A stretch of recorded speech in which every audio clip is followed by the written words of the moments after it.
Имам това левче. Искате ли да ви го дам или да го удвоя да го дам на следващия човек?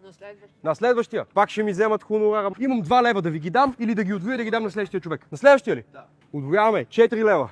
Имам 4 лева да ти ги дам или да ги удвоя да ги дам на следващия човек. Да ги удвоя? Да. 8 лева удвояваме. Да ви ги удвоя или да ги дам на следващия човек?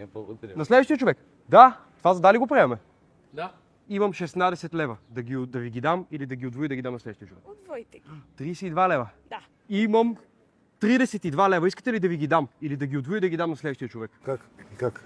Искате ли да ви дам 32 лева в кеш или да питам някой следващ човек, на който да дам обаче 64 двойно? Двое.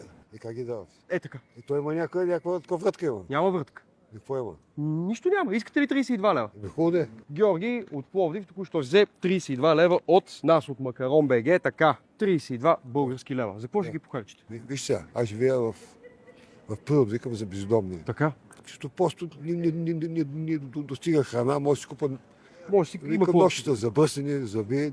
Супер. Ами с И здраве да кашки. си похарчите парите тук. И вие нека повече ще да давате. Еми повече ще Нека дадем. давате и на Бог да пази. С помощта на Бог и повече последователи, ако имаме, ще дадем и повече пари. Благодаря. Приятен ден.